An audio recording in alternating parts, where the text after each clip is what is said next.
Quarterback Jeopardy. Man, we went through that in an hour.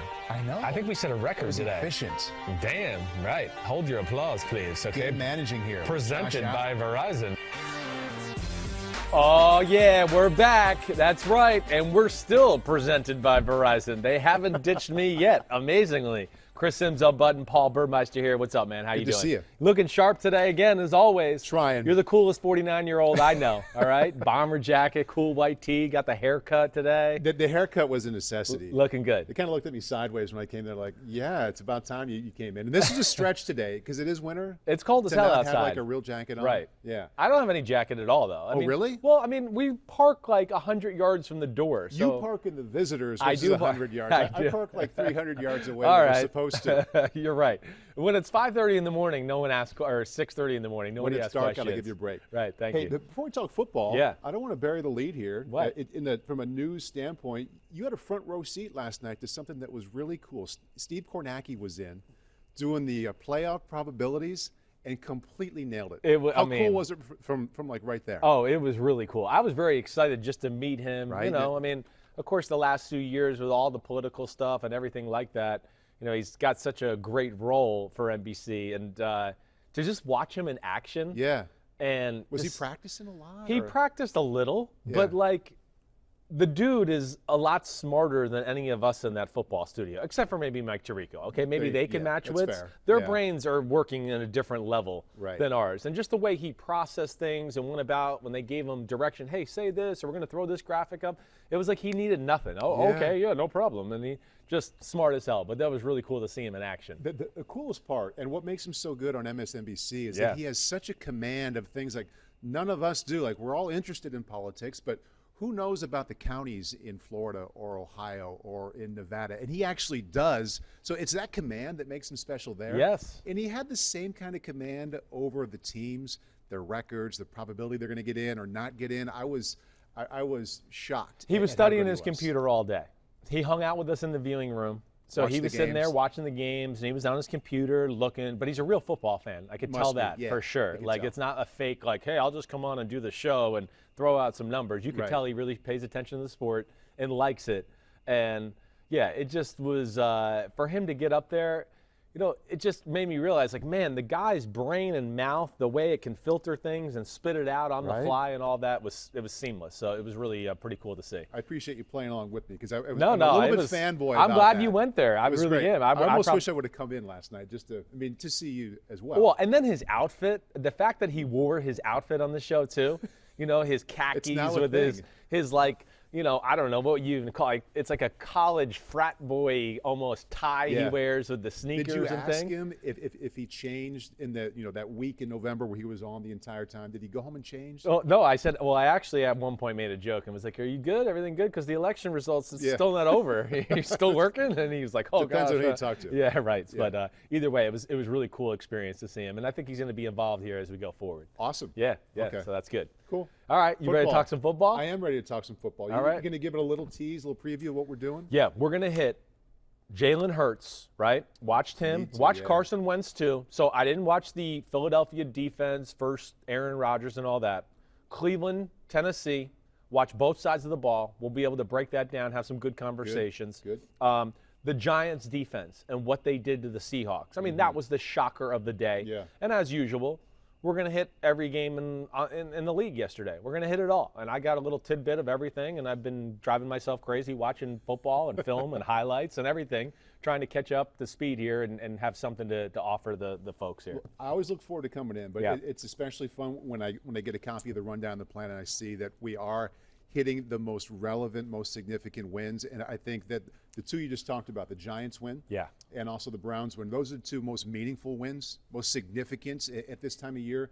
Deep dive on both. Let's start with the Seahawks and really the Giants shutting them down. The Giants defense been playing very well. They won 4 games in a row on top of their division, but they gave Russell Wilson and the Seahawks offense their worst offensive production of the season. It's right. been declining recently, Right. but that was their worst day. How'd they do it? Giants D is real. It really is. You know, there was questions about the secondary early on in the year, but this is what great coaching is. You know, this Patrick Graham, who I worked with in New England, I'm watching his defense with the Giants, and it looks a lot like the Dolphins and Brian Flores and the Patriots, and it's creative, and they think outside the box, and yet within doing all that, it's always sound, right? They don't do stuff, and we go, oh, that's creative, but whoa, if someone just threw the ball over here, you'd let up an 80-yard touchdown, right?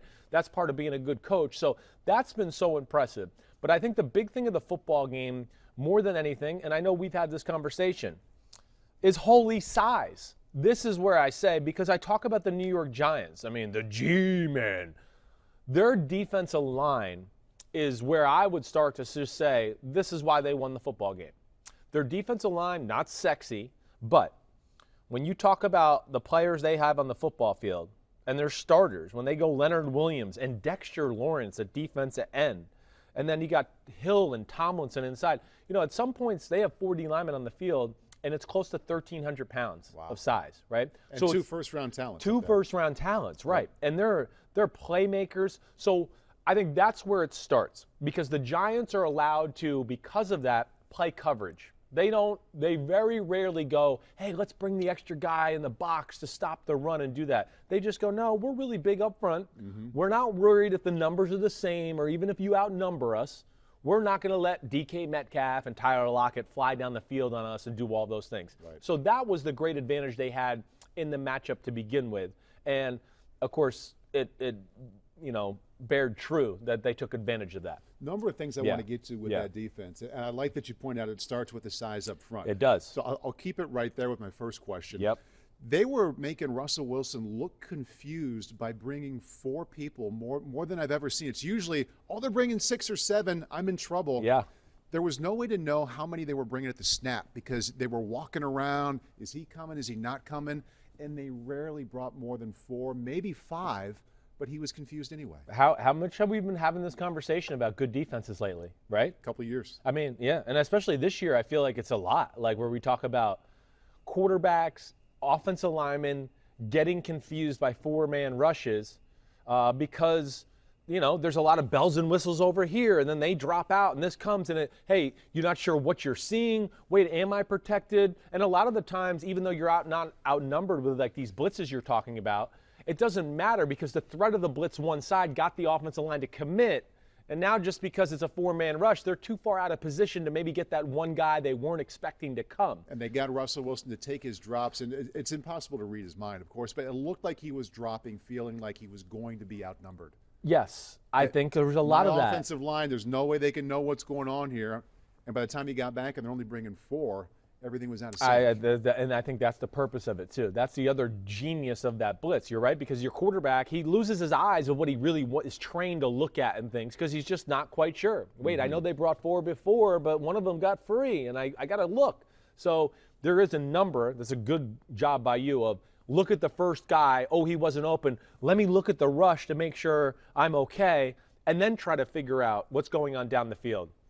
So, and Pete, what did you say? The Giants with the right, and from 24% blitz, and I think that the few times of all-out blitz, not much. Yeah. But just in the right situations. But the big thing too, more than anything, is again Patrick Graham and the mixing of coverages, and the fact that the defensive line is so big. They got to play 2 safeties back so much of the football game. Yes. And to me, that is where Seattle dropped the ball. I can't believe I'm about to say this, but Seattle was not patient enough running the football. Yeah. That would be if you gave me one takeaway, what did Seattle do wrong? I would go, they got too pass happy. I don't know what else to tell you. I don't. But when you play that kind of coach who's that creative and can give you different looks, and I don't know what coverage this is, and the disguises and the fake blitzes, zone blitzes, all of that, if you're not willing to run the football, he's going to continue to do that. And there's just too many plays to me that were wasted where I go, yeah, they're running this pass play, but they're not going to get open versus this coverage and this pass route.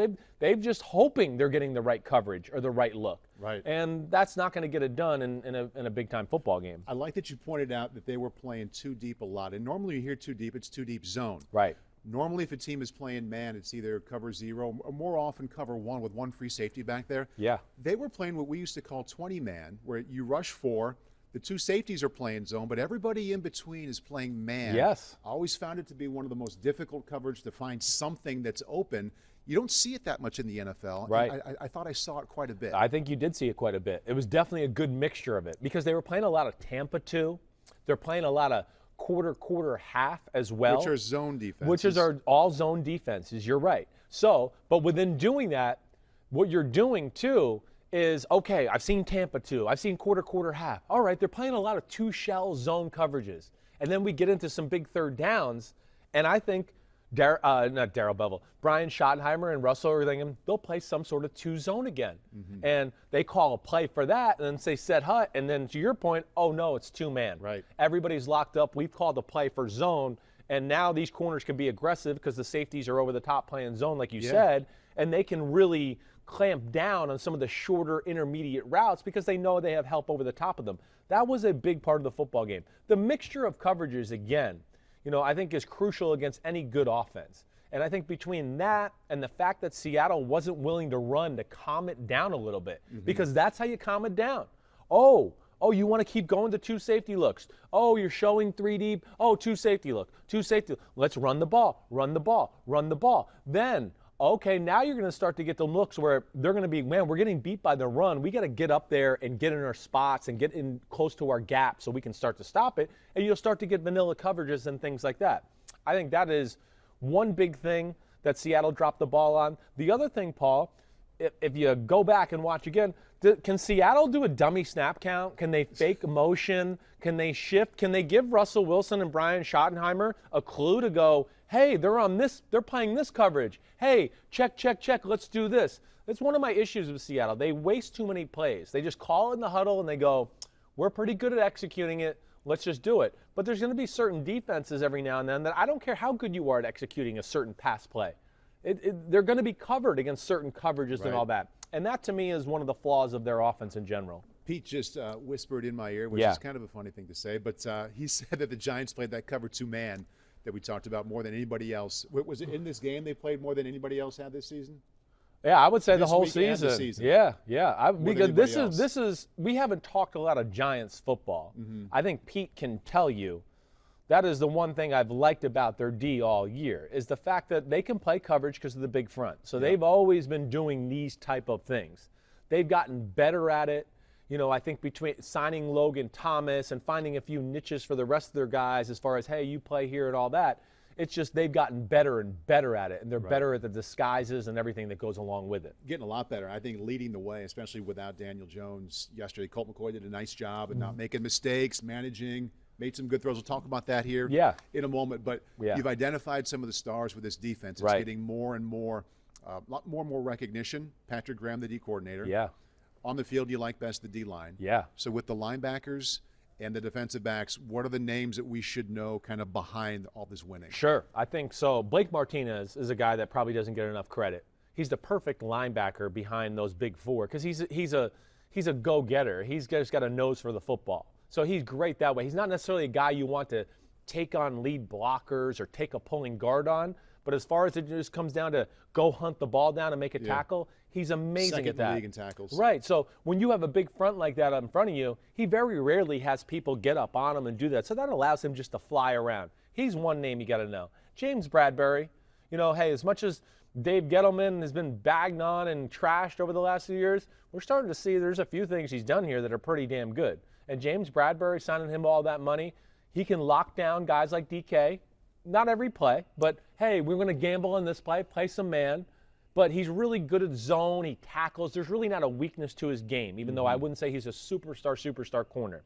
And then guys like Jabril Peppers, third safety, right? He's around the ball a lot. Really good at blitzing. Great blitzer. Always been a great blitzer, even back from his days at Michigan. And he was one of those guys a lot where he was the fourth rusher. Oh, this guy dropped out, and now he's flying in and around Russell Wilson. So, I think those are the names you should probably get to know more than anything. Those are the ones at least that jump out to me, but really a well-rounded unit altogether. I want to read you a quote from Leonard Williams after the game. He said, we created a spider web in the pocket around Russell Wilson. There it is. Well, now. Looked like they were spying somebody on him as well. Definitely. In the linebacker position. Without a doubt. When you saw three-man rushes, there was almost always spies.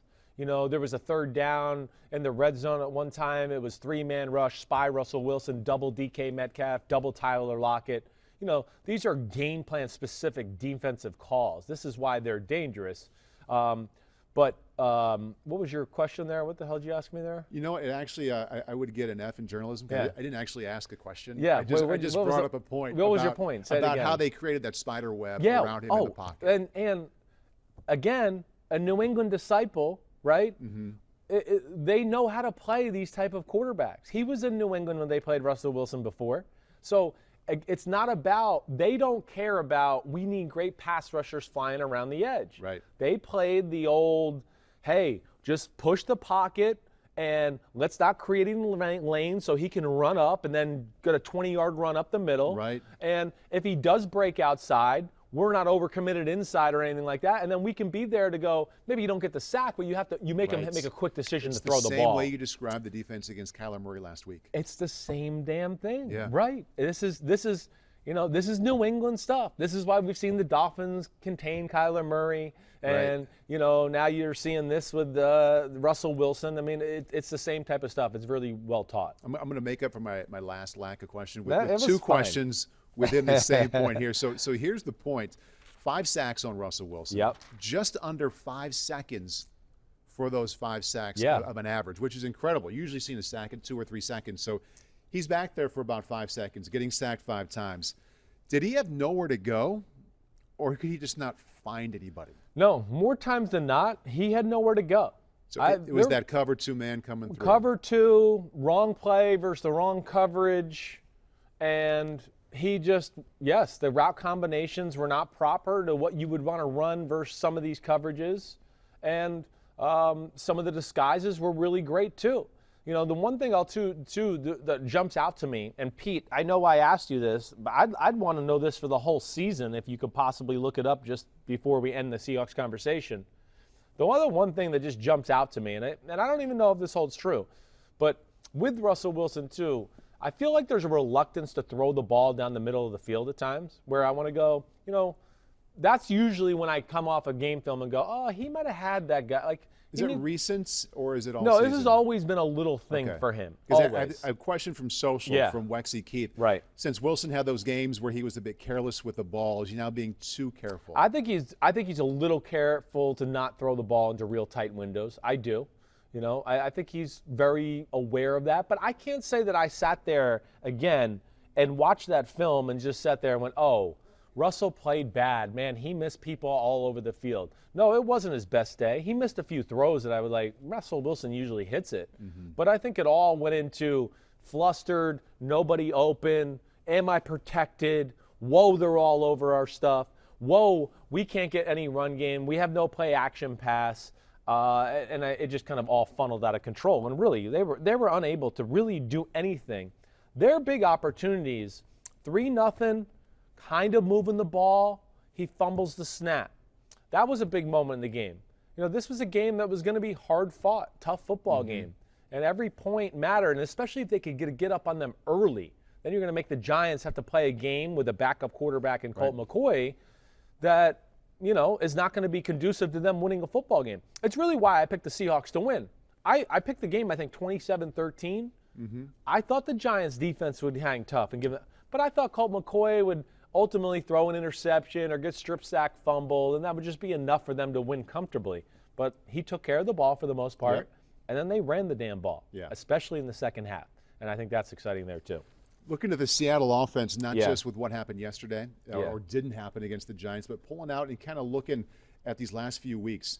When they won 5 of the first 6 games, and we were talking about Russell Wilson playing like a video game-like game with those kind of numbers, they were averaging in the mid-30s as an offense. Since then, they're only 3-3. Yeah. It's seemed like it's gotten worse every week. It has. In this 3-3 stretch, they're averaging now in the low 20s. So from the mid-30s to the low 20s, what has happened to this offense in terms of what we got used to in the beginning of the fall? Well, I think first is they've played some good defenses lately.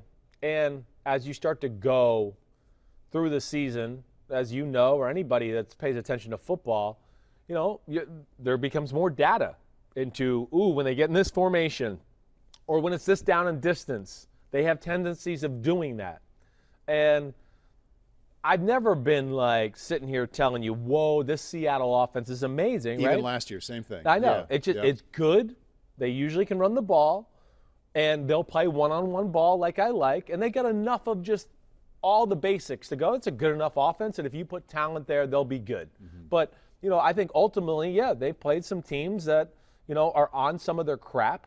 And then Russell Wilson with having that little stretch of being careless. And then Chris Carson and no Carlos Hyde for a number of weeks, too, really made them pass happy.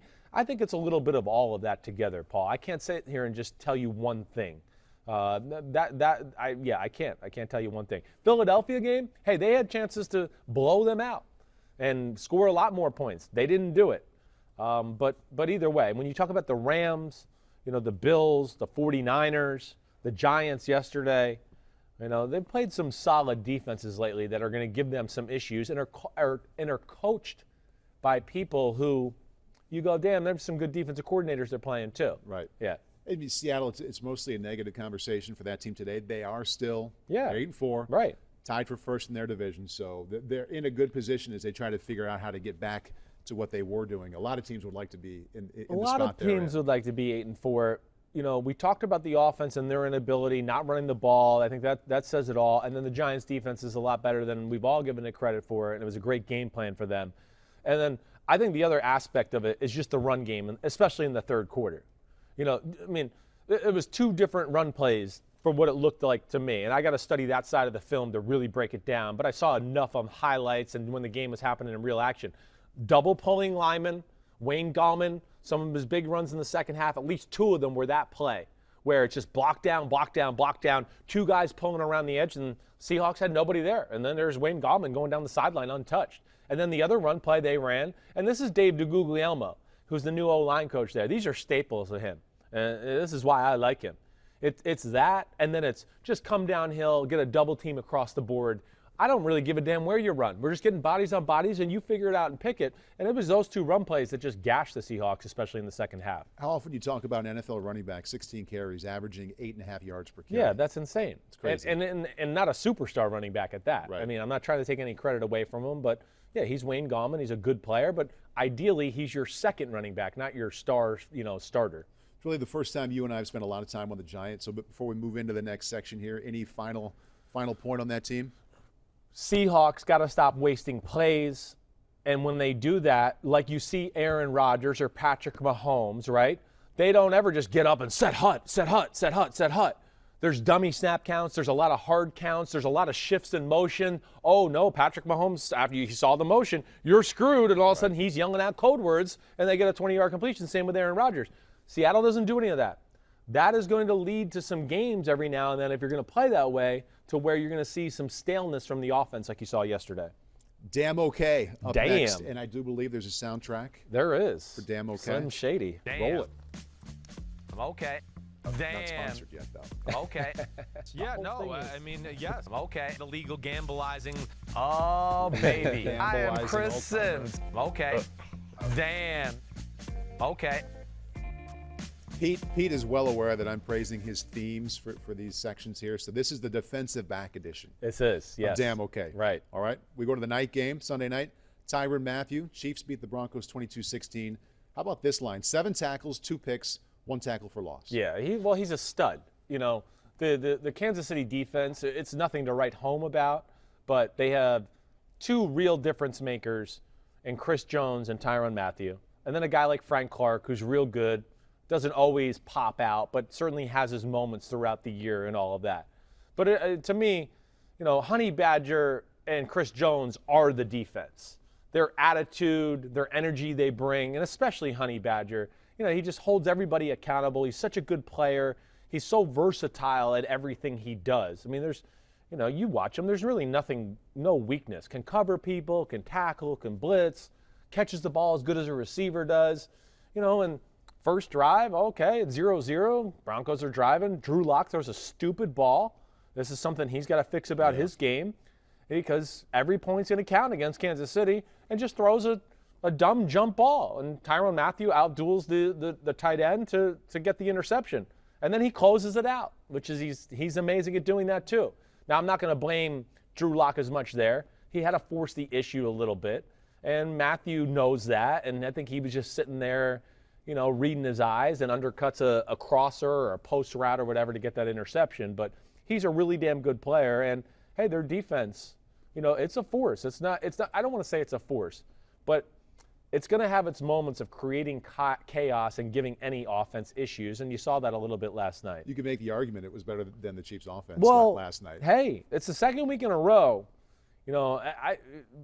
I had somebody on the radio today go, "What the Chiefs' defense?" And I go, "What about the Chiefs' offense?" Yeah. There's $95 billion on that side. It's not their job.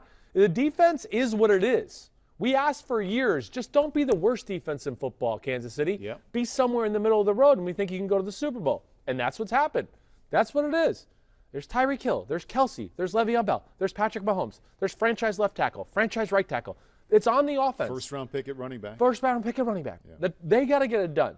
It's the second week in a row they haven't closed teams out. Now, Vic Fangio, he's a great defensive coach, and he subscribes to we're going to play deep coverages and not let them throw the ball too deep all over the place on us all day long. And when you get inside the red zone, he's always been phenomenal at not letting teams score touchdowns. But I don't give a damn. Yep. It's Patrick Mahomes and the Kansas City Chiefs, and you can't kick 5 field goals. And I know you're a big believer in Andy Reid and Patrick Mahomes and that whole group. But right. Since you brought up the last couple of weeks being not what we have come to expect when they really needed it, what gives you pause the most? Well, what's the biggest reason? I think it's just missed opportunities. It's like carelessness or like we've lost interest.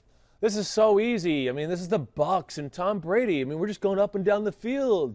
Let's just chill out and enjoy the Tampa weather for a little while.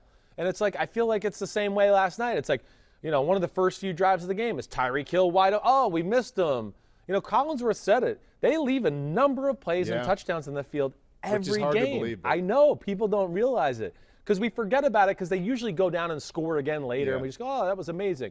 But, I mean, the Tyreek Hill caught the touchdown, but he didn't realize he caught it, right? I've never seen that happen before. But I understand how he didn't think he caught it. Right. The ball bounces off his head. He face plants into the ground, so he doesn't see it. And he just happened to roll over, and it laid on him. It was the damnedest thing I ever saw. Yeah. So that hurt them, of course, because they ended up punting the ball. Yeah. But I just think it's those type of things more than anything where right now it's just like, I don't know what it is. Loss of interest. We're not threatened by you. But even last night, you see they go down, and then all of a sudden their interest is back up. And it's, zing, zing, zing, zing. Oh, first down, touchdown. Hey, we're back. I've never seen anything like it, but it's their job to close some of these games out. And again, we're on the defensive back edition of the Damn Okay. Troy Hill, Rams knock off the Cardinals 38-28. How badly did the Rams need that kind of win? Troy had 2 passes defended, a pick 6, his second straight game with a touchdown. Fumble return for a touchdown on the Aaron Donald strip sack last week against San Francisco. Yeah, he's a good football player. He is. I mean, outside corner, inside corner. He makes most of his money this day and age for them as a nickel corner. Pick 6, that was a little slot out route. And if he doesn't pick it, the corner on the outside is going to pick it. I mean, it was a bad decision by Kyler Murray. It's one of these plays, it's called a trap coverage. So if the route stayed vertical, they wouldn't play cover 2. It would be cover 4. But they read it on the fly, and if the slot receiver goes out, then it becomes cover 2 because now they know they have nothing to threaten them up the seam. So the corner was ready for it, but Hill obviously had a good feel for it too. And this goes back to my old thing with the Cardinals where I've been saying for the last few weeks, people are onto their pass game. They're onto it. Let alone Kyler Murray's not throwing the ball nearly as well as he was in the first half of the season. And I don't know if it's a shoulder or elbow issue or whatever, but anybody that's been listening to the pod, I've been telling you for at least 5 or 6 weeks that people are onto the bread and butter pass plays of the Arizona Cardinal offense, and there's not a whole lot more to offer you. And we're seeing that with defenses that can at least have a formula to slow down him from running and scrambling and doing all of that. All of a sudden, it seems like they have a hard time kind of consistently moving the football. And with the Cardinals losing 3 games in a row, at W. Spelder asks, I'm kind of paraphrasing here because he wants to know about Kyler Murray, what's going on. Do you think it's a temporary blip? Well, his play, I've never seen him throw the ball as poorly as he's throwing the ball the last few weeks. And for him poorly, I'm holding that to a high. Him poorly, I hold him to a high standard. This is a special arm. This is a guy I've seen do a lot of special things with his right arm. I questioned whether his elbow hurt. I know he banged up his shoulder, but I think this is still about the Cardinals and their growth as an offense. Cliff Kingsbury still trying to not find his way, but just continuing to grow his NFL playbook. Yeah. To realize it's different. It's not college football anymore. It's a year and a half. People have really seen everything you've done, and there just has to be more. And I don't know what that's going to be. And then as Kyler Murray, hey, anybody out there watch. The one thing I've noticed about Kyler Murray right now is his arm, it's really a loopy motion right now. Like almost lets it get straight at times like this. I don't know anybody in football other than maybe Russell Wilson that throws the ball like that. But it's hard to be consistently accurate with such a long motion and so many moving parts. That's just one thing that's jumped out to me. And he's very young into his career, but we're kind of used to, backing up to last year, seeing games where, okay, Arizona didn't win, but there were a lot of highlights from Kyler, a lot of yards, a lot of production. So not only do you have the 3 losses in a row. Yeah. Okay, 39 passes he threw and ran the ball 5 times. So that's 44 times he can put up total offense. How many yards do you think he accounted for yesterday? Just a ballpark guess with 39 throws. Right. Okay, so I know he had 170-something throwing the ball. Yeah. But, man, run game, I feel like it's like another 15 yards. There you go, ran 15 yards. Is it 15? Yeah. So 39 passes, 5 runs. He had 178 yards total offense. Yeah, that's nothing. So far beneath what we've come to expect from right. them. They so can't something's win. Going on. Yeah, they can't win right now because they're like we're seeing. It's just not enough. There's not enough they can run the ball on anybody. They don't have that. Right. And then there's no play action pass to do that. So there needs to be another element of their offense. They have no offensive diversity. And I had this conversation last week with Ahmed a little bit where, when you talk about diversity too, I don't want to just we don't need 3 plays. Oh, look, they ran 3 different plays. No, I need to see drive of we got 3 tight ends in the game and 1 running back and 1 wide receiver. Show me a drive or a few drives that you can go, here's our curveball, or we're changing it up here. We're going to play this way. We don't like what you're doing to us the other way, so now we're going to see what you're doing here, and we feel like we have an advantage in going that. That doesn't exist with them. And the other thing too, hey, just like we talked about with Seattle, they played some good damn defenses lately. Let's not forget that. The Rams is the best in football. The Patriots, it's Bill Belichick and that secondary. They're going to have a game plan. The Seattle Seahawks, they're used to playing him. Buffalo Bills the week before that, it's Sean McDermott and company. The week before that was the Miami Dolphins and Brian Flores. So it hasn't exactly been just like the easiest road to victories here the last few weeks too. Let's not forget that. And the Vikings, hey, how about from 1 to 5 to 6-6? What? Hot recently. We're focusing on the defense. Cam Dantzler, as they win 27-24 against Jacksonville in overtime. 3rd-round rookie out of Mississippi State, first career pick. Strip fumble recovery, and that was the only catch he allowed on 7 targets per PFF. Mike Zimmer, first off, way to go, awesome Mike job, Zimmer. Right? Awesome job. Yeah. Just team continues to fight and battle, and the fact that they didn't give up after 1 and 5, I think says it all. Let's not overlook that word fight. There are a lot of teams that were struggling that aren't fighting the way this team does. Right. It's no coincidence that he's the head coach. No, you're exactly right. And then and to add to that, Gary Kubiak, who's tough as hell too and no nonsense, and he's not going to make any excuses. And I think they got players that fit that mold too. Dantzler, he's a corner that Zimmer is always the longer, kind of physical type corner. He can really tackle. Almost looks like he's a safety, but he plays corner. He can jam you at the line of scrimmage and then get off, and you never really get deep on him or anything like that. So Dantzler does it all from that aspect. He's not the best pure man-to-man cover corner I've ever seen in my life. But either way, 2 really big defensive plays. It's 9-0. The Vikings defense has shown no sense that they're going to slow down the Jaguars early on in the game. The Jaguars are driving. They're around the 20-yard line. Mike Glennon throws an under route to the tight end. Dantzler's all over him. Does a great job of trying to get his left arm around there. The tight end doesn't catch the ball cleanly, and it kind of finds its way into Dantzler's hands. That was a huge moment in the football game. And then at the end of the game, 21-16, to make the strip sack there, again, just to give them a little bit more of a cushion to get them to 24. Yeah, some big-time plays by him. But, man, Mike Zimmer and the Vikings, way to go. All around, their whole team. The toughness of the way they run the ball, the big plays that they make in the pass game. they're like the Titans a little bit and like the Browns. It's like they're going to run, and when they drop back to pass, they're looking for 30 yards. They're not looking for 4-yard throws or anything like that. It's kind of fun to watch. Justin Jefferson, pretty good fit there Oh, with Kirk man. Cousins, too. Perfect. Right? It fits perfectly within the offense. Film deep dive number 2, Browns beat the Titans 41-35. Misleading final. They led 38-7 in that first half. And Cleveland is getting used to winning. I mean, they're 9-3, but this one was different. Yeah. I mean, number 1, it locked up their first winning season in over a decade, so that's huge for that franchise. And for the here and now, number 2, this came against the division leader on the road. This feels different than the other 8 wins they had this season. It should. I mean, it is. This was a defining moment for this Browns football team. Like, hey, we're not just happy to be in the playoff conversation, or we're going to the playoffs, and we're just like, hey, we made it. We're going to the playoffs. Let's kick our feet back up and start drinking margaritas. No, I think it shows you there's a little edginess to this football team. They expect and want, and I like that. And last few weeks, this game especially, now it makes you think, whoa, okay, maybe the Browns aren't a one-and-done type playoff football team. With the way they run the ball and their front four they have on defense, they're going to be a pain in the butt in the playoffs. I don't care who they play against, but really impressive. Game was crazy. Got away from the Titans a little bit. But where do you want to start first, the Browns O or the Titans O? Let's start Browns offense. Yeah. And for everybody who's watching along with us on YouTube, let's take a look at the Baker Mayfield stats. Let's and I do think it. this is going to show his first half production. There we go, 20 out of 25. It's ridiculous. 290, 4 touchdowns, and 0 picks. So we'll get to their defense, but let's start right there with Baker.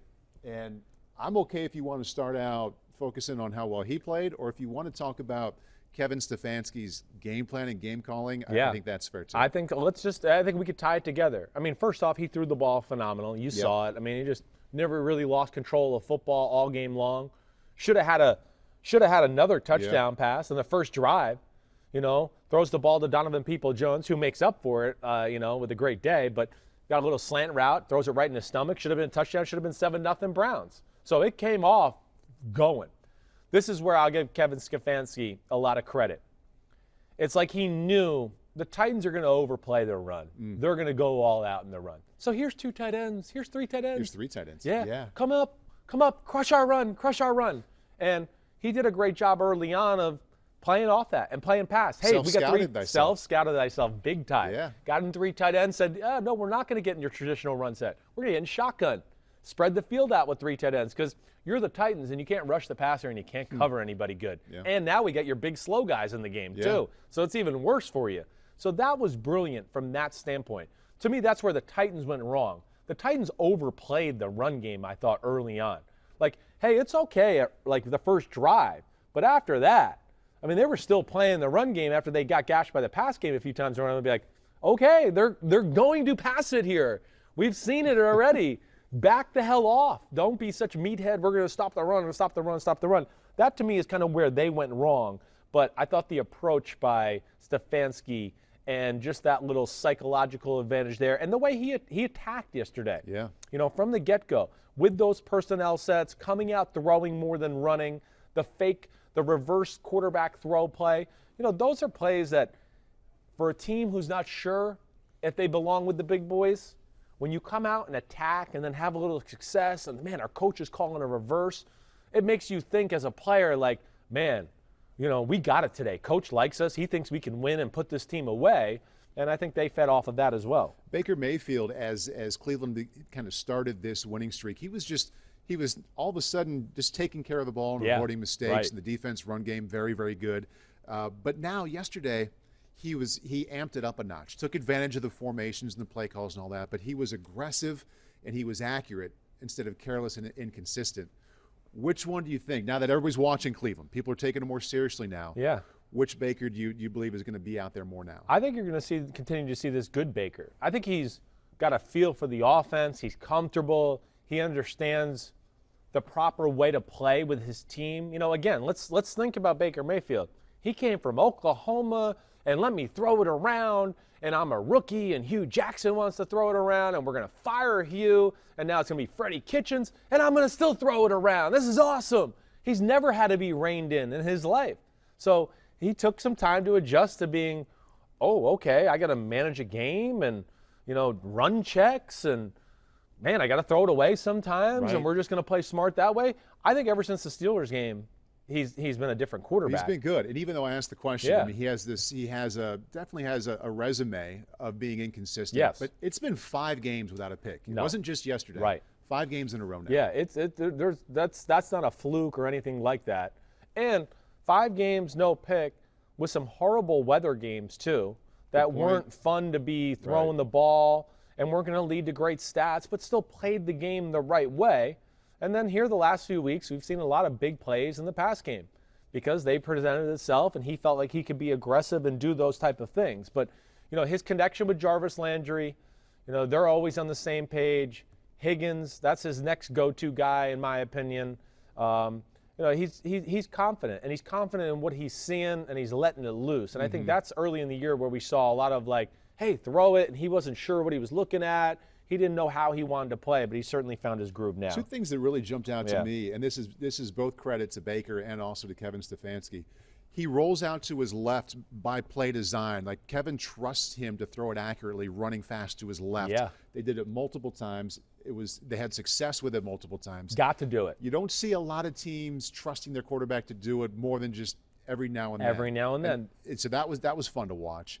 And that deep in route, which is kind of old school, but just dropping back, throwing a 20-yard in, they relied on that too. And it's good to see that around as teams figure out all these other new ways to push the ball downfield. Yeah. Just that old school route. Yeah, old school, in cuts, things like that. And to your boot point, I think it's a really good point because most coordinators are reluctant to have their right-handed quarterback boot to the left. They only do it in very rare, it's a big 3rd and 1, and maybe I'll catch them off guard here or do something like that.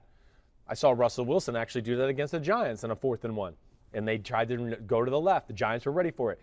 But if you're a team like Cleveland, you got to be able to call the bootlegs both ways because the running game is too important. So if you want to run to the right constantly and not have backside always closing down, you got to keep him honest with that bootleg left. I would bet you bootlegs to the left, he is one of the league leaders right there next to Kirk Cousins, of course, because they do the same offense and Stefanski came there. But I would think they're right up there, and that's probably the beauty of they do it. But you're right too. They're old school. They're a lot like Tennessee or like Minnesota we just talked about. When they drop back to pass, they're not looking for 4 yards. They're looking for 15 and 20. And I think that goes really hand in hand with their run game. And this I just want to say this too. You go up 3-0, all right. They go up 10-0. They get the fumble from Derrick Henry, right? You got to score touchdowns, right, if you want to get big games. There they are, 3rd and goal from the 1-yard line. It's like, oh, man, are they going to get in? What a great play that is. Fake up the middle to Chubb. Fake the swing pass to Kareem Hunt. Oh, here, no-name O-lineman. Oh, yeah, he's not covered? Yeah, shocker. Of course he's not. They used their 2 best decoys. That was amazing. Now, another great spot. It's 17-7. It's the 4th drive of the game. You're thinking, oh, the Titans, okay, they scored. It was 17-0. This game will settle down. I love that Stefanski came out and said, let's go for the jugular again. Because they're going to think we're going to try to settle in and run the ball again and settle the game down. And he goes fake 97 power, naked right X stutter, which is an old school Mike Shanahan, Gary Kubiak little boot pass. And the Titans, again, are so foaming at the mouth of stop the run, stop the run, stop the run. First down with 3 tight ends, and I think. It was. Right. And there was only 2 guys on the route, and they were both wide open. They didn't cover either. Yeah, it was one receiver. He ran a little stutter go, and they had one of the tight ends running on a crossing route, and neither one of them were covered because the Titans were so focused on the run game. And that to me, was one of the Titans' issues, as I mentioned. But I think those type of play calls, those give your team, big advantages, and just, way to go, Kevin Stefanski. I love the combination when you look at that touchdown that put them up 24-7, and the next one, touchdown pass to put them up 31-7. Right. The one you just described that was formation and play call, way to go, Kevin Stefanski.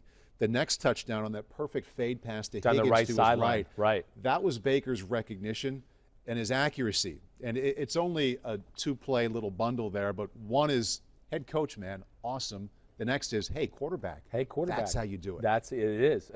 Baker, you're right. the recognition of, oh, wait, it's a zone coverage, but they're kind of playing him like one-on-one on the outside. And, he's got a corner that obviously they felt was a little aggressive and tried to play some of these short routes, and he ran just a little stutter again. Just enough, but yeah. the ball was on the money. And, not that ended the game, but that certainly put the game in a spot where you went, wow, I don't know if Tennessee 31-7, I don't know if they can come back from that.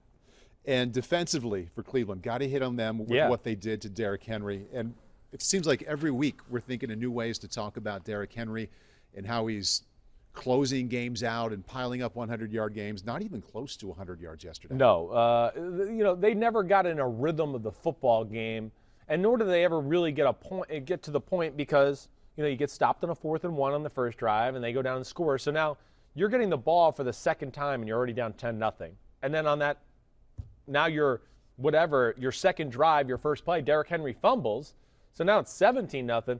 They never really got to just get in a groove and say, okay, we can run it, we can pound it, let's start to do those type of things. No, and partly of that is because of Cleveland. Cleveland did a cool thing in the football game. I hadn't seen them do this. I think they did in the Raiders game, maybe in the only other game all year. But they went into some defensive sets, base sets, where they got really big. And when I mean really big, I mean Olivier Vernon became a stand-up linebacker who's a 270-pound, awesome pass-rushing defensive end. So what they did, Paul, is they went Myles Garrett at defensive end, and then they had Sheldon Richardson as the other defensive end, who's a 305-pound man. And then inside, they had the Jordan Elliott, the 3rd-round pick out of Missouri, who I really liked, and then Ogunjobi. So they got a lot of these plays with Derrick Henry, especially in 1st and 2nd down and base personnel. They had basically, 4 big defensive linemen with Olivier Vernon, who's another defensive lineman, acting as a stand-up linebacker. That gave them a great advantage early on to just not be overpowered. I thought that was a cool aspect of their game plan. It's cool, too, that you bring up creativity on defensive fronts. We always think of creativity with blitzes or everything you do on offense. You talked about it a little bit ago with the Giants and what they did with their front. Right. And it's just a reminder that there are a lot of ways, important ways, maximize to be creative your personnel with your big guys. Yeah, right. Maximize them. Olivier Vernon's kind of one of those hybrid D-end outside linebackers. How do you stop this big team? Okay, let's make him a linebacker this week, and we'll make our defensive tackle a defensive end. Yeah, there's more than one way to skin the cat, as they say, and I give Joe Wood a lot of credit for that. Again, I don't know if this game would ever play out this way, if they played 10 times, right? I don't expect the Tennessee Titans to make some of the mistakes they make and those type of things. But either way, I don't care if they play 10 times. I know I can come away and think, this game's going to be close no matter what, every one of them. I don't know who gets the best of which. I would love to watch it in the playoffs again. It'd be a fun game. I think the big but here for Cleveland is that in the other 2 games, and I went back through their schedule, you can really call measuring stick games. Earlier against Baltimore and Pittsburgh, they got outscored 76-13. Right. So this isn't just a garden variety win for Cleveland, no matter how anybody looks at it. The other way I want to close this one out. Question. Right. Who's done a better job head coach in the AFC, Kevin Stefanski, Brian Flores? Man, they're both way, way up there. These are 2 teams that are both winning at a much more consistent rate in an impressive way than anybody thought. Yeah, they're both amazing. I think where Stefanski, they had a lot of the talent in place. Flores, they kind of all brought it here the last year or two. It's been a total rebuild. So I don't want to take credit. I don't like the question. Both awesome. They're both awesome, but Yeah. I would probably give the edge to Flores. Yeah. I'd probably give the edge to Flores, but I And don't feel anybody great who about that. Tunes in knows that you like both of them. I it's- do. it's- Well, Cleveland fans still think I hate Stefanski. Really? Because I didn't love the hire. So they've taken that and run with it, even though I've said I could have been wrong and I picked them to go 10-6 before the season. Yeah. But they don't want to hear it. They don't care. Yeah. So whatever. It is what it is. But either way, great job by him. Joe Wood being smart on the defensive side of the ball. It was an outside-the-box thinking game plan. And that gave them enough to beat the Tennessee Titans. All right. You want me to go back to a moment in time before I ask that question? No, Take it- that's good. That's good. I like the tough questions. That was perfect. All right, Chris, it's time to take it up to 100, presented by Head & Shoulders. Yeah, take it up to 100. T.Y. Hilton. Colts knock off the Texans 26-20. We haven't seen this for a while. 8 catches, 110 yards, his first 100-yard game since back in 2018 when he was playing with a guy named Andrew Luck. Ooh, they need him. I think that was an important part or important thing to see for the Colts. Like if they want to make a run, which they look like they're going to be a low-end playoff team and get in the playoffs and win, they need a go-to guy for Phillip Rivers. So I think that's the encouraging thing. Kind of fought injury throughout the year. He's just getting back in the swing of things. It's not a real dominant run game, and there's a lot of good to go around with the Colts right now, but they don't have that guy where you go, we need to watch out for him, or we might have to adjust our game plan. And I think yesterday showed that maybe T.Y. could start to be that guy for the Colts a little bit. Two things, phenomenal route runner and still can fly, can still go to where he scares you as a defender. Ooh, he might run by me in a go route. So he can catch 10-yard curls and things like that still because guys are backing out. They're scared of him. Where his other beauty is, especially with Rivers, is he's a great 10 to 20-yard route runner. And I mean that you get him in the slot and he runs that little, hey, the outside guy's running a go route. I'm going to bend it in and run a 15-yard out route. Or I'm going to bend it out and go across the middle and now be available for a 15-yard in cut. He's great that way. And we saw him catch a shallow cross, man-to-man coverage, little pick play. And that showed you he's still got, fifth gear. He can still punch it and go and run away from younger corners that are in their prime. So for me, with a guy like Phillip Rivers, he's not going to be bombs away. T.Y. Hilton's going to be a good, reliable target for him. And I think for the Colts offense in general, they need a stud. They need a guy to where defenses go, we got to double team this guy on a third down or a big play situation. I think T.Y. Hilton's going to be able to deliver that for them as they go along. Certainly need it at 8-4, tied with Tennessee now atop that. That was AFC a good one. South. All right, with 8 catches, 110 yards for T.Y. Hilton and the Colts win. That was taken up to 100, presented by Head & Shoulders, available at Walmart. Self-scout thyself. This is a bad coaching edition. Whoa. Okay, you don't want to show up on this one. You know where we got to start. New York Jets lose to the Raiders 31-28. Great pass from Derek Carr to the rookie Ruggs to win, but Gregg Williams, the former defensive coordinator of the Jets, called a very aggressive 8-man blitz that really cost him the game, and earlier today cost him his job as the Jets fired him. Yeah, well, I'm not shocked. I'm not. I mean, that was egregiously bad. I mean, so bad that, I'm not going to lie. You almost wonder, did he do it deliberately to, screw over Adam Gase and the Jets? I mean, I'm not going to lie. That's what came to my head. I don't know that. I don't know Gregg Williams. Either way, all my years in football and watching the sport, that's one of the dumbest defensive calls I've ever seen. Jets were the only team this season to send an 8-man rush with less than 30 seconds remaining. I mean, duh. I mean, what team has really ever done that ever unless maybe they were down by the goal line? I mean, play that back again. I mean, and let's start from the start, if we could pause it just before the snap of the football, James, if you're back there running the show. But, right there, pause it. Okay, he doesn't know how to pause it. We got a new guy back there. He doesn't know the pause button. All right, but either way, James, there we go, James. Way to go. See, he's coachable. But this alignment, and here's the thing that I want everybody to pay attention to. Right by the football in that Jets emblem, there's a number 83. It's a tight end. He stayed in the block. What does that tell you? They knew all-out blitz was coming. They had a good idea it was. John Gruden knows Gregg Williams better than any D coordinator in football. It was the coordinator he knew best when I was playing for John Gruden. And ever since I retired, he's had a few times where he's torched Gregg Williams as well. I don't know if this was a personal thing where he wanted to give John Gruden one more statement or whatever. But the fact that you leave an undrafted rookie on an island or anybody on an island in this moment to give a team to just throw a ball up and maybe something good happens type of opportunity, that's unforgivable. Okay. Anthony Lynn, he's also on this list. Well, Patriots beat the Chargers 45-0, worst loss in Chargers franchise history. Yeah, that was a disaster. Oh my gosh. And it's the same crap always. I think that's where it's just frustrating because 2 special teams touchdowns. Well, yeah, I mean it's special teams. They're ordinary teams out there. I asked for it. What's the opposite of special? Ordinary, blah, horrible teams. That's what the horrible teams unit for the Los Angeles Chargers. I mean, punt return, blocked field goal for a touchdown. They reassigned special teams coordinator George Stewart a few weeks ago. I know it's just done nothing for them. They had penalties on 3 different punt formations that they had to deal with. And Pete, so, we have some stats here, some things to back up what Chris is saying, right? There we go.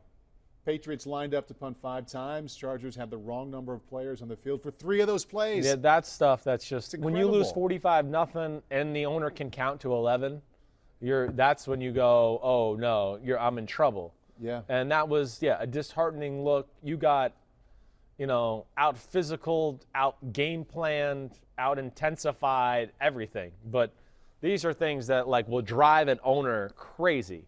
Like how that's management stuff. Like how are we not getting the right guys in the field? One time it's 10, another is 10, now it's 12. Yeah. But New England is really the story, and just their way that they continue to execute, manage football games. Hanging around in December. Hanging around. Right. A special run game, and they got a quarterback who is not trying to be any more than Superman than he is. He's not trying to show people, oh, I got to throw the ball or do they just doing what they're asking him to do. It counted for 117 yards of total offense. Yeah. I mean, they need a little more than they that. Will, yes. Most of the time. Yeah, but it won't be. There's not going to need it's not going to mean anything earth-shattering when they can run the ball the way they do. Right. That's going to be the big thing. Yeah, you're right. When they get in a big playoff game or a game here down the stretch, 69 yards passing is not going to get it done. But it's an elite running game, and they have seemed to have found their way up front too, with just getting a little healthier up there. We knew the secondary was great, but their front guys have been doing a pretty good job against the run lately too, and I think that's a big positive for the Patriots. Note to self, give Chris props because he took the under 47.5 points, one of your best bets this week. I was sweating that one out, though. I wasn't expecting a 45-0 under. I kept going, oh my gosh, they returned a punt. Oh my gosh, they kicked before the half, and it was, 21-0? I went, ooh, I'm sitting pretty. I was like, the Patriots are going to win this, they're going to win 28-10. This will be no problem. They kept scoring points and scoring points, and I didn't think I had a chance. Pete has written in red here. It's the only thing written in red. Yeah. Gunnar Olszewski. Olszewski. Yeah. That's correct, Pete, right? Yeah. Yeah. No numbers next to him, nothing. He just I think he wanted me to say it. Yeah, well, typical New England, Johnny try-hard white guy who shows up on special teams every few weeks. Nice touchdown return there. That was a great, unbelievable body control down the sidelines not to step out of bounds. So we have the Patriots, we said, hanging around 6. 6-6, is that correct? Yeah, 6-6. There we go. 6-6, 2 wins in a row. They're not dead. Watch out. They'll be back. Watch out. All right. Film deep dive number 3, and this isn't so much a number of things about any given game like we talked about with the Giants and Seahawks or the Browns and Titans. This is about Jalen Hurts and Carson Wentz and what the Eagles should do here moving forward. I don't want to read any numbers about Carson. I mean, it's not going well. Turning the ball over, losing, it looks kind of broken. Yeah. Should they start Jalen Hurts? This is after he played pretty well as the Packers beat the Eagles 30-16 yesterday. Right. All right. So first thing is Carson Wentz did nothing egregiously wrong to be benched yesterday. It wasn't like I don't sit there, and again, we can go back and watch the film right after this, and you just want to tell me what plays he misses or what throws he's missing or anything like that. There's not much there. He's under pressure every time. There's not a lot of people open. But I'll say this. The time has come. It's time to go to Jalen Hurts. Carson Wentz needs a break. Right. Philadelphia Eagles fans need a break. Everybody needs a break. And the team needs some sort of refresh. Maybe we can bring some new energy, something like that to the football team. That's a yes to start Jalen Hurts. Yes, that's a yes to start Jalen Hurts. It is. I think, 2 things. One, does it give them energy and maybe a different schematical advantage of defenses, what they have to worry about because of his running ability and all that? Yeah, so maybe that gives them a little help to win a football game here down the stretch or do that. So that's one reason I say yes. The other reason I would say yes is, I think Carson Wentz is a beaten puppy. That's the phrase I used this morning. It's just everything's his fault. Defense lets up a touchdown. Oh, Carson Wentz, he sucks. Yeah. Darius Slay gets burned. Carson Wentz sucks. It's like anything Philadelphia goes wrong, Carson Wentz gets blamed for it. Yeah. I don't love that aspect of it. But he also compounds it at times too with stupid sacks and holding the ball. I think really egregiously, what was his worst one of the day? The one on the it was 7-3. It was a 3rd and 7. They were kind of on fringe field goal territory. It was 6:19 left in the second quarter. No one open. Pocket collapses. He takes a sack. He's just got to find ways to throw the ball there in some of those scenarios to just save his team because they have their points. Points are not easy for that football team. He's not lacking talent or toughness. No. But something, aside from the team not being nearly as good as it should be around him, something has really regressed. Definitely. Him. Yeah. What is that something you think? I mean, I think it's lack of talent, one around him. Yeah. I do think he's pressing. I think That's a real thing. You know, the whole Nick Foles Super Bowl, Jalen Hurts in the second round. Everybody expected us to be better. I carried the team last year when we were kind of crappy and things worked out. And I think he's just going too far. And, you know, within that, yeah, is he pressed to make stupid decisions? Does it press him to hold the ball in the pocket too long? Yes. You know, and the one thing, too, I'll say this just mechanically about Carson Wentz. He's going to have to go back to the drawing board a little bit. If I was just going to be really critical about him as a thrower, he's too elbowy as a thrower, I would say. Okay? Like, listen, when you see Mahomes or Rodgers, right, they're right here in this motion. It's right here. Carson Wentz's first motion is elbow up. Cock the elbow and then do that. That again, is not going to lend itself to accurate, consistent throwing all the time. And I know. Is that fixable? I mean, because guys have tweaked their motions. Look Yeah, at I Brady, don't know if look it at is. Rodgers the Right. last 10, 12 years. But Right. that's a pretty big one. That's a big one. I don't know if it's fixable. Yeah. But I would like to see a little bit of a less drastic elbow thing there because it becomes way too much of an arm, shoulder, hinge at the elbow joint type of throw. And I also know he has a sore elbow from time to time as well. So that would lead to that because it's just you're throwing all arm and all elbow when you do that. If you were making that call, Yeah. if you were the one making the call to Right. start Jalen Hurts, would you be doing so with the mindset, I'm hitting pause on Carson Wentz. I'm giving him a break. Yes. It's not over. Just sit down for a minute. Or is it more of a, I think I might be moving on? No, I'm pausing and giving it a break and going to just give it all to Jalen Hurts and we'll evaluate it. I don't think they can move on. They can't. They're really stuck with Carson Wentz. You look at their salary, his salary, if they cut him next year, the dead money, it's around the 30 million range. It's a huge number. So I just can't imagine that happening, let alone Howie Roseman and Doug Peterson, they're invested in Carson Wentz. So I think this is going to be more of a, hey, let's give him a break. We're not very good. And let's see what we have with Jalen Hurts and maybe we find something. Or at the very least, Philadelphia fans see it and go, Right. He's not the quarterback. Okay, that's done. He can't play quarterback. Yeah. And then you can go back to Carson Wentz whether you like that or not. Do you think it's more likely that he's going to come in and play well or that he's going to be a little I not so good? have big questions about it. I do. Now, you know, I like the man. He's got great charisma and poise and all of that. They might catch some teams off guard at first because he might bring a few things to the table that teams aren't ready for as far as his ability to run and things like that. But just even what I saw as a pure thrower in this game. Yep. Yeah, yep, you saw it too. It looks different. He threw one ball from the pocket, middle of the field or right hash, all the way to the left.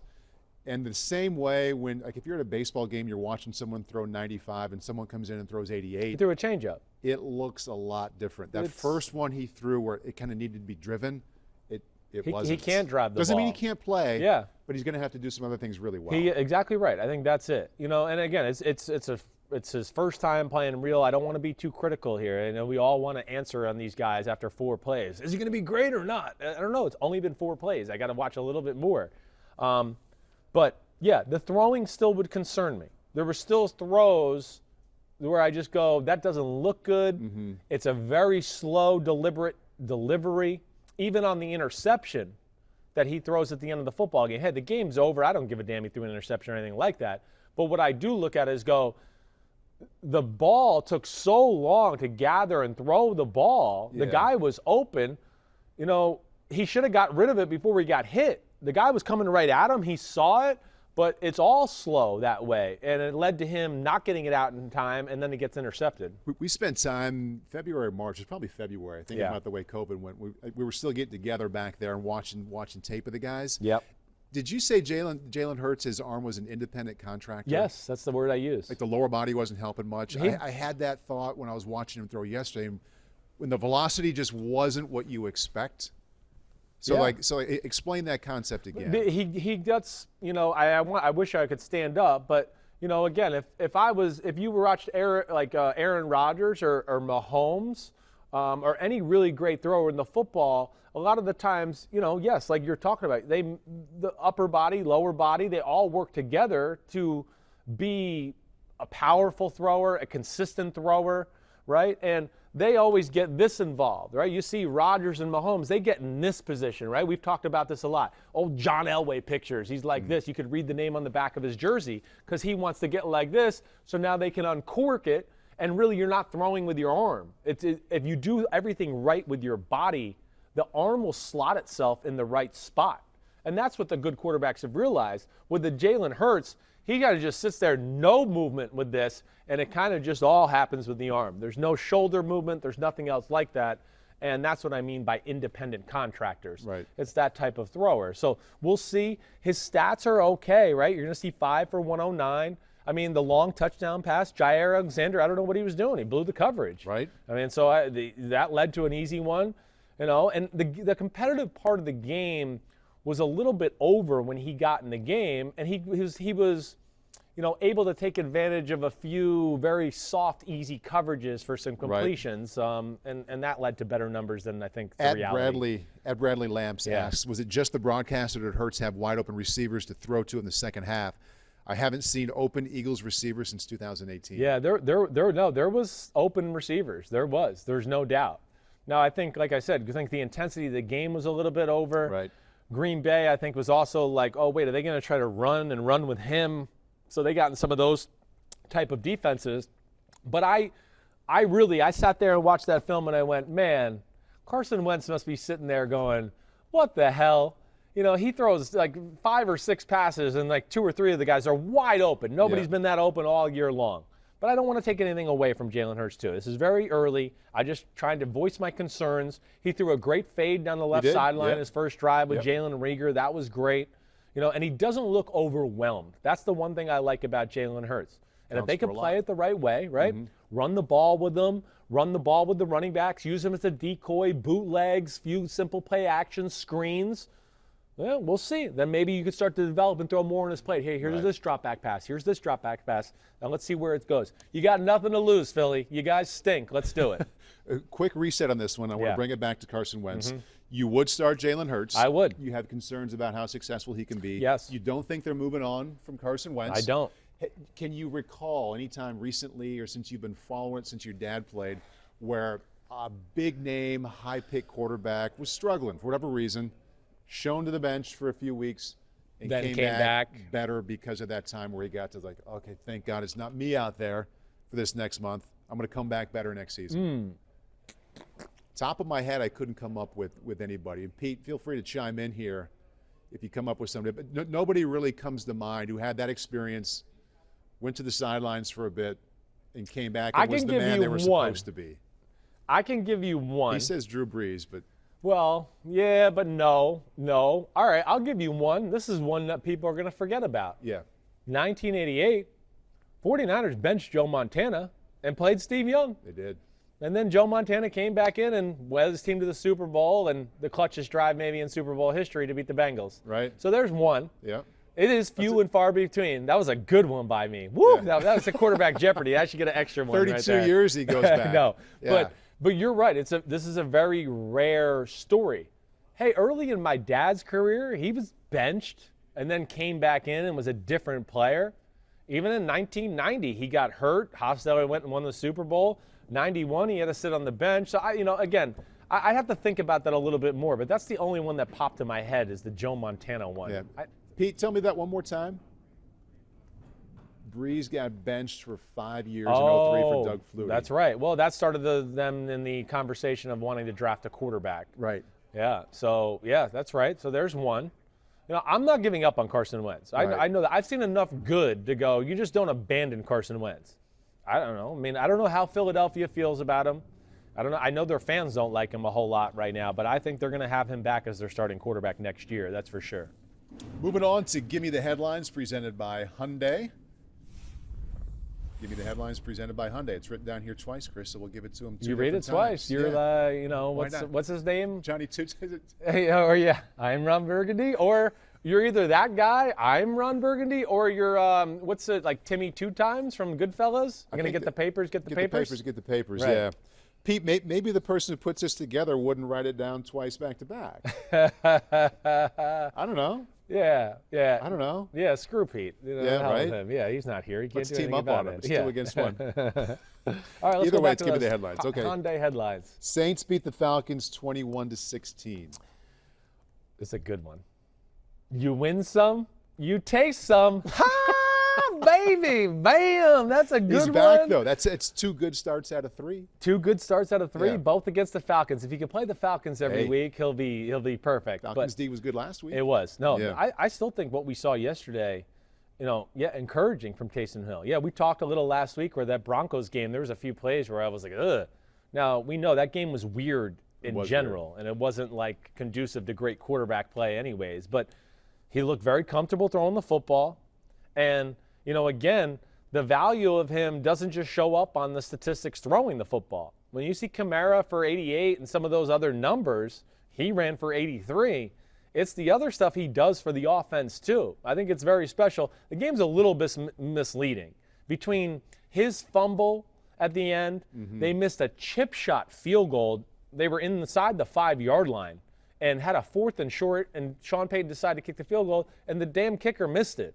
So they really could have put this game away. But either way, looked comfortable, looked in rhythm, and I mean, throws a beautiful ball. I mean, that's the one thing I'll say. He looked like he'd been doing it a long time. Right. At Bourbon Street Saints asks you, can we now say Taysom Hill is a good quarterback? Yes. I hope he's not attacking me there. I'm the one that had him in the top 40 quarterbacks. I mean, listen, I don't need to be behind anything. If Sean Payton's behind him, I'm behind him. Okay, it's the greatest offense, one of the greatest offensive minds we've seen. I think that leads me to go there. But yes, I think there's plenty.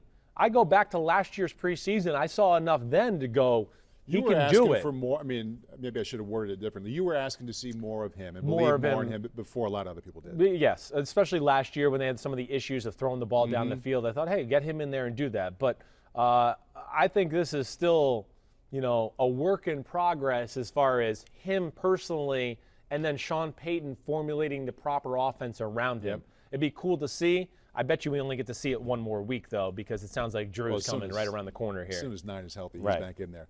Lions beat the Bears 34-30.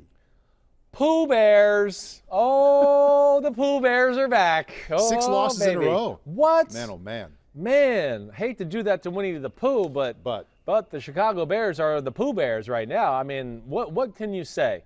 I'm just like, you're up by 10 points. You got I'm more disappointed with the defense than anything yesterday. The offense finally played good. The offense yesterday, from what I saw, and I'm going to go watch this film too, because I thought it showed a little versatility in their plan of attack. They ran the ball a little bit. Trubisky, for the most part, threw the ball pretty well all day long. They got a 10-point lead, and the Lions got to go 96 yards. And they went down the field in 7 plays against that Bears defense. That's disappointing. That's 2 weeks in a row the Bears defense asleep at the wheel. So that, and then I know you get the ball back, the Bears. You've been running the ball with a little success. I didn't love the drop back to pass 2 times in a row. Yeah, questionable. I didn't. Now, maybe Matt Nagy, just the way he saw his defense play that drive before, he went, I think we needed to score more points. I can understand that a little, all right? Maybe he's just going, man, our defense ain't got it right now. Right. I don't trust it. I want to try to get down there and get more points. But, okay, now it's 30-30, right? Or no, it's 34-30. And here's the last part of it. Allen Robinson catches a pass on the sideline, and he's going to get the first down, and he ran out of bounds because he was worried about the clock, a yard short of the first down marker. And then they run the ball up the middle and, of course, don't get the first down. So it just kind of just encompasses the Bears' year in general. Just blown opportunities, stupid things, and some losing streak here. Darrell Bevell, acting head coach, 1-0. Stafford goes for over 400. Good to see him back the way we've seen him a lot of times before. Because he's had kind of a rough stretch here. Yeah, it seemed like they had good energy, and they were very happy for Darrell Bevell yesterday, that's for sure. Dolphins beat the Bengals 19-7. Fun one, okay? That the headline because it rhymes? No, I'm going to go with the Brooklyn brouhaha. Yeah. Do you know? Yeah, the Brooklyn brouhaha. You know, Flipper, he ain't always down in Miami in the southern warm waters. Every now and then he's got to get up into the tri-state area and the Hudson River up there and get a little grimy in the Hudson River northeast, crap sewage river there, all right? And I'm talking about Brian Flores, of course, because of the fight that went and broke out in that football game. I mean, that was really the headline of the game.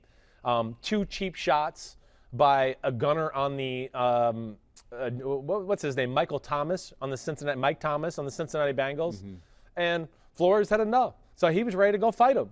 And knowing Brian Flores, working with him in New England, and he roomed with a good friend of mine from high school at Boston College. He's no nonsense. He'll fight anybody. He does not care. He would have fought. And his team plays that way. And they play that way. They like him. They're going to like that too. Yeah. And now, this is why it's worked down there. Not only have they made the right moves in the front office and building the team, but he's got a great way of thinking outside the box. His team is tough, and yet he can show them, hey, I still care about you in the right way. And it just shows with their team. Yesterday, it wasn't pretty. Defense played good as usual. Tua managed the game. Tua put up and a made line some good that was throws, very though. NFL quarterback-like. Yeah, it was good. I mean, I think it was something to build on for sure. I still want to see more in the offense. It's still a lot of the boots and just one-on-one jump balls and all that. But I saw a little bit more of a versatility of him throwing the ball yesterday, and I think that's exciting too. So, the Dolphins, I enjoy watching them play, and it's because they have the heart of their head coach, their toughness of their head coach in Brian Flores. If I read, give me the headlines twice, or take it up to 100 twice again for the rest of the season, let's come up with some kind of charity I can throw something into. Sure. Because it's too late in the season to be making those kind of mistakes. Oh, don't worry. We're going to write it 3 times next week and see if you do it 3 times. Get the papers. Anytime you can work in Goodfellas, it's a win. We've got multiple games still to get to here. I know. Not for us to address, but to talk about Tonight. just briefly. Yeah. Washington, Pittsburgh. Yep. Buffalo and San Francisco and Dallas and Baltimore all coming up. Yeah, all of them are excited. The 2 tonight, first off, Washington, Pittsburgh. Of course, I'm expecting Pittsburgh to win. But I think that Washington defense could make things interesting. And if they can make it interesting enough to where can Antonio Gibson run the ball a little on Pittsburgh, and also within that, Alex Smith, he's famous for taking care of the football. I give them a fighting chance tonight. I think the only way they can win the game is they need like a defensive touchdown or something like that. But I do think their defense can be a real pain in the ass for Pittsburgh's offense. Yep. And that front 4 is special. So I'm picking Pittsburgh, but I think it's like an ugly win. Nothing where they blow them out. And Buffalo, San Francisco? I am pumped for that game. That's my boy Blue against my boy Kyle. Right. All right? And I am excited to see that. I'm taking the 49ers to win that football game. Straight up. I just think the way with Samuel, Mostert, Ayuk healthy, Shanahan's game planning and all of that, I think it's just going to be a little too much for McDermott in that defense. And then Josh Allen, I love him and all of that. But with Sherman and Verrett healthy at corner and the D-line the way they're playing and Salah's creativity, and I don't know if I'm necessarily sold on the Bills' ability to run the ball consistently yet. I think they'll have to be a little one-dimensional. I'm taking the 49ers 24-21. I'm going Steelers 23-17 over the football team. Last one coming Tuesday, Yeah. Cowboys, Ravens. Yeah, I expect the Ravens to win that football game as well. I do. I'm not giving up on the Ravens football team. But Cowboys, what'll be interesting to me there, they're going to get some opportunities with those receivers to be in some favorable positions against Marlon Humphrey and Marcus Peters. They make a few plays in the pass game. I wouldn't be shocked. I'm going to say the Ravens control the game and win it 28-17, but I think Dallas can make a few plays to make it interesting and at least keep us entertained for a little while. Before we say goodbye, I want to back up to Gregg Williams, who got fired today, defense coordinator for the Jets. You said you didn't really know him. I don't really know him either. Right. I do want to point out, though, I'll go back 14 years, the day after my first son was born. I was hosting a show at NFL Network called NFL Playbook. Right. My son was born at nights. That next day on the show, we showed a couple pictures. It was nice of the guys to do that. I got a letter the next week, Paul Burmeister, NFL Network, on my desk. And I think Gregg was with the what they were then called the Redskins, Washington football team. Yeah. Open it up. Gregg Williams, handwritten note, congratulations on the birth of your son. Don't ever apologize for spending more time with him than you do with your job. It was just super, super nice, random act of kindness. So I don't really know him. It was not a good call that got him fired. Yeah.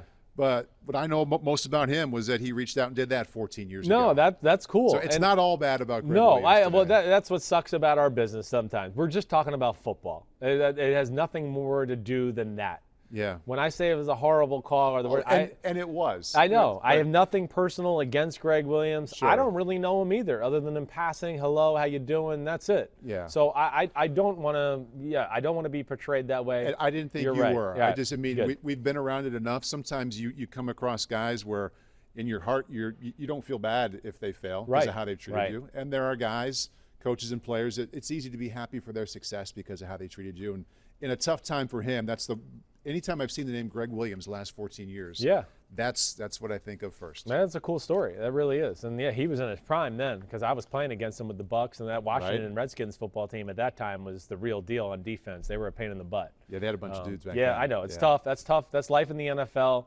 And who knows? Maybe he's glad he doesn't have to deal with the Jets the last 6 of these years. Maybe he's happy. You never know. You never know. It's a brutal sport. We do know that. But we also do know we will be back on Wednesday for the What the Happened podcast. Are you back in on Wednesday? You're off? As of now, I'm not. Okay, Ahmed's off. All right, I'm Ahmed's on. at home ready to roll. Though, All right, so, all right. You never know. So be ready. Situation presents Be itself. ready. Might have to call in the right-hander, but that's it There for you Chris go. Simms Unbuttoned, presented by Verizon. Got it. I hope you enjoyed. We hit all the games. Hope you're happy with that. Keep sending in questions. We'll keep breaking stuff down. Hopefully we can get to it here on these pods, and I'll answer them in real time. Everybody be good. Paulie, Good to see you, you're man. the man. Peace out, everybody. Bye.